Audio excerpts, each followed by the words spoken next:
साधकों, स्पिरिचुअल पथ पर आपका स्वागत है, अभिनंदन है।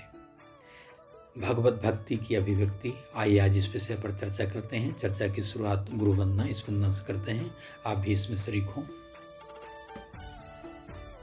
ओम वंदे बोधिमयं नित्यं गुरुं शंकर रूपिणं यमाश्रितो हि वक्रोऽपि चंद्रः सर्वत्र वन्दते।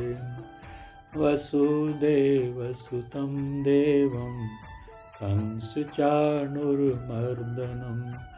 देवकी परमानन्दं कृष्णं वन्दे जगद्गुरुम्। ॐ भूर्भुवः स्वः तत्सवितुर्वरेण्यं भर्गो देवस्य धीमहि धियो यो नः प्रचोदयात्। दोस्तों, जैसे सागर अपनी लहरों से, अपनी गहराई से, अपनी विशालता से अपने आप को अभिव्यक्त करता है, नदियाँ कल कल करती बहती जाती हैं, उस रूप में अपने आप को अभिव्यक्त करती हैं। पूर्णिमा का चांद अपनी धवल चांदनी से अपने आप को अभिव्यक्त करता है। उदीयमान भास्कर भगवान सूर्य अपनी ज्योतिर्मय रश्मियों से अपने आप को अभिव्यक्त करते हैं। पुष्प अपने सुगंध से अपने आप को अभिव्यक्त करते हैं। उसी प्रकार सच्चे भक्त अपनी भक्ति से अपनी भक्ति को अपने जीवन में अभिव्यक्त करते हैं। जो सच्चा भक्त है, जो सच्चा आध्यात्मिक व्यक्ति है, वह अपने आचरण से, अपने व्यवहार से अपनी भक्ति को, अपनी आध्यात्मिकता को अभिव्यक्त करता है। आइए आज इसे समझने के लिए एक ऐसी ही मधुर कहानी में प्रवेश करते हैं। एक ऐसे ही आध्यात्मिक व्यक्ति की चर्चा करते हैं। उस व्यक्ति का नाम सूर्यनारायण है। यह कहानी सूर्यनारायण नाम के एक व्यक्ति की है। सूर्यनारायण जब 10 वर्ष के थे तभी उनके माता पिता चल बसे। सूर्यनारायण के पिता एक सच्चे भगवत भक्त थे। वे सूर्यनारायण के उपासक थे। नित्य ब्रह्म मुहूर्त में उठकर गायत्री महामंत्र का जप, नित्य उदीयमान सूर्य का ध्यान, यज्ञ एवं रामायण, गीता, वेद, पुराण आदि ग्रंथों का नित्य स्वाध्याय, यही सूर्यनारायण के पिता सोमनारायण की दिनचर्या थी। तो ऐसे ही धर्मपरायण, भगवत परायण माता पिता के आंगन में सूर्यनारायण का जन्म हुआ था। सूर्य भगवान के उपासक होने के कारण, उनके प्रति परम अनुराग होने के कारण ही सोमनारायण ने अपने पुत्र का नाम सूर्यनारायण रखा था। माता पिता के चले जाने के बाद सूर्यनारायण अनाथ हो गए, पर माता पिता के दिए दिव्य संस्कार के कारण सूर्यनारायण के हृदय में भी भगवान सूर्य के प्रति विशेष अनुराग था, प्रेम था, भक्ति थी। तो भगवत भक्ति तो उन्हें अपने माता पिता से विरासत में मिली थी। अपने पिता से उन्होंने सूर्य भगवान की पूजा, गायत्री मंत्र जप, सप्ताह ध्यान, यज्ञ, स्वाध्याय आदि आध्यात्मिक चीजें सीखी थी। माता पिता के स्वर्ग सिधार जाने के बाद भी उनकी यह दिनचर्या जारी रही। वे भी ब्रह्म मुहूर्त में उठ जाते, संध्या वंदन करते, उदीयमान सूर्य का नित्य ध्यान करते, यज्ञ करते, शास्त्रों का स्वाध्याय करते। फिर गांव के पास के विद्यालय व महाविद्यालय से ही उन्होंने शिक्षा ग्रहण की और 24 वर्ष के जब वे हो चुके तो उनका विवाह गांव से 10 किलोमीटर दूर एक अन्य गांव में हो गया। वे पत्नी के साथ घर पर रहने लगे। घर के पास थोड़ी सी पुश्तैनी जमीन थी, उस पर साग सब्जी उगाकर वे अपना जीविकोपार्जन करने लगे। उस छोटी सी जमीन से गुजारा करना मुश्किल सा लगने लगा। गांव के लोगों व रिश्तेदारों ने उन्हें कहीं जाकर रोजगार ढूंढने की सलाह दी, पर प्रकृति से विशेष लगाव होने के कारण वे अपने गांव से बाहर जाकर कोई नौकरी या रोजगार करने को न तो तैयार थे, न ही उसमें उनकी कोई दिलचस्पी थी।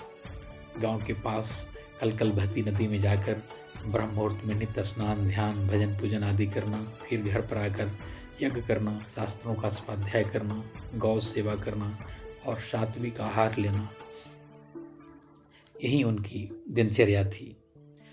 रिश्तेदारों ने अंत में कहा कि तुम गांव में ही एक दुकान खोल लो जिससे तुम्हारा गुजारा चल सके। रिश्तेदारों ने आर्थिक मदद की, जिससे उन्होंने अपने घर के पास ही एक छोटी सी दुकान खोल ली। दुकान में बैठे हुए भी वे खाली समय में शास्त्रों का स्वाध्याय किया करते, आए गए ग्राहकों को भगवत उपासना आदि करने को प्रेरित करते। वे संसार में रहते हुए भी मानो सांसारिक माया मोह आसक्ति आदि से बिल्कुल अछूते थे, इसलिए वे बिना अधिक मुनाफा लिए ग्राहकों को सामान दे दिया करते। उनकी दृष्टि तो सब में भगवान को देखती थी, फिर ग्राहक रूप भगवान के साथ वे छल कपट कैसे करते। उनकी भगवत उपासना गहरी होती गई, वे भगवत ध्यान में डूबते गए, शास्त्रों का दिव्य ज्ञान प्राप्त होता गया, इससे उनका चित्त निर्मल होता गया, उनके कर्म स्वतः निष्काम होने लगे। घर पर आए गए आगंतुकों और साधुओं की वे जी भरकर आभगत करते, इससे उन्हें आत्मिक आनंद प्राप्त होता। एक दिन मध्यरात्रि को उन्हें एक दिव्य स्वप्न हुआ। उन्होंने देखा कि आकाश मंडल में, गगन मंडल में दिव्य प्रकाश जगमगा रहा है। धीरे धीरे वह प्रकाश शरीर में परिणत होकर सूर्य नारायण भगवान के रूप में प्रकट हुआ। भगवान सूर्य ने कहा, पुत्र, मैं विश्वचक्षु सूर्य नारायण हूँ। तुम्हारे पिता ने बहुत काल तक मेरी उपासना की थी, उसी के फलस्वरूप मेरे प्रसाद से तुम्हारा जन्म हुआ है। इसी जन्म में तुम्हें परमात्मा लाभ होगा और तुम कृतार्थ होगे। तुम अविराम अपनी भगवत उपासना, ध्यान, जप, यज्ञ, निष्काम भक्ति, निष्काम कर्म आदि करते रहना। तुम्हारी साधना एक दिन अवश्य सफल होगी। वास्तव में जो सच्चे साधक होते हैं, उनको साधना करते करते उनका मन इतना निर्मल हो जाता है कि उन्हें ऐसे दिव्य स्वप्न आने लगते हैं। तो सूर्य नारायण के साथ भी यही हुआ। सूर्य नारायण ऐसे दिव्य स्वप्न को देखकर, स्वप्न में सूर्य भगवान को देखकर गदगद हो गए। उस दिन से उन्होंने अपनी साधना को और भी तीव्र कर दिया। उन्हें दुकान में भी भगवत भक्ति में रमे हुए देखकर आसपास के अन्य दुकानदार, व्यापारी उनका मजाक उड़ाते और कहते कि दुकान व व्यापार भक्ति से नहीं, चतुराई और होशियारी से चलती है। ऐसा करने से ही तो यहाँ के अन्य व्यापारी आज कितने बड़े व्यापारी हो गए, पर सूर्य नारायण आज भी उसी छोटी सी दुकान तक सीमित रह गया। इन बातों का सूर्य नारायण पर कोई असर न होता। दुकानदारी भी कहीं बिना झूठ बोले, बिना धूर्तता, चतुराई, होशियारी की होती है। दरअसल ऐसी बातें वे लोग ही करते हैं जिन्हें झूठ, धूर्तता का अभ्यास होता है और जो सरलता, निष्कपटता, विनम्रता, ईमानदारी, सत्यनिष्ठा आदि को व्यापार की बढ़ोतरी में बाधा समझते हैं।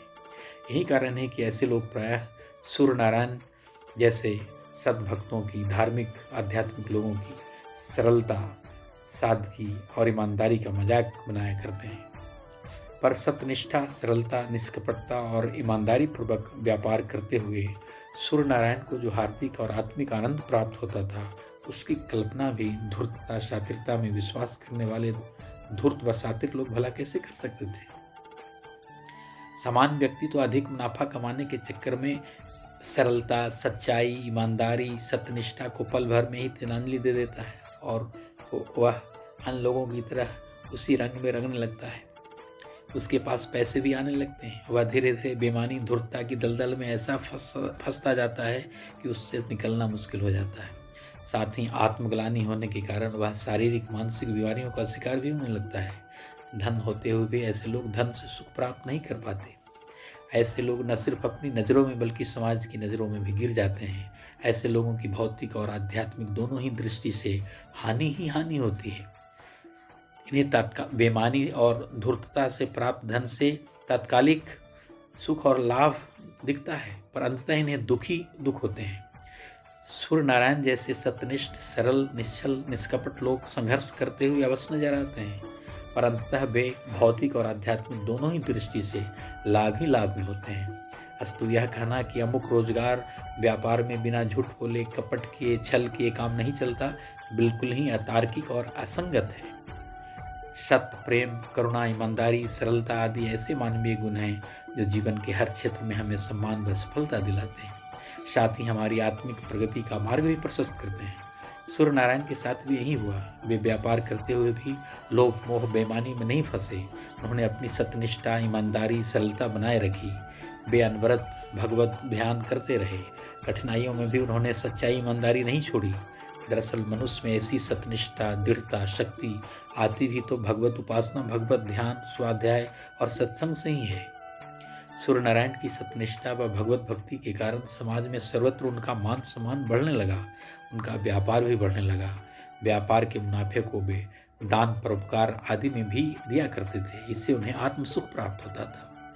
सचमुच भगवत भक्ति की वास्तविक अभिव्यक्ति भी तो यही है, जो भगवत भक्त के आचरण से व्यवहार से अभिव्यक्त होती है। उसकी ईमानदारी, सच्चाई और जीवन व्यवहार से परिलक्षित होती है।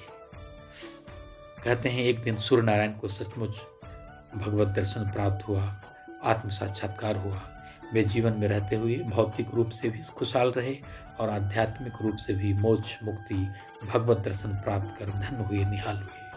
आइए हम भी ऐसे ही भक्ति करें, ऐसे ही आध्यात्मिक बने, जिससे हम सच्चा सुख प्राप्त कर सकें और हमारी भक्ति, हमारी आध्यात्मिकता हमारे जीवन में अभिव्यक्त होती रहे, हमारे चिंतन से, चरित्र से, व्यवहार से। धन्यवाद दोस्तों। चैनल को सब्सक्राइब करें, लाइक करें और अधिक से अधिक लोगों तक शेयर करें। धन्यवाद।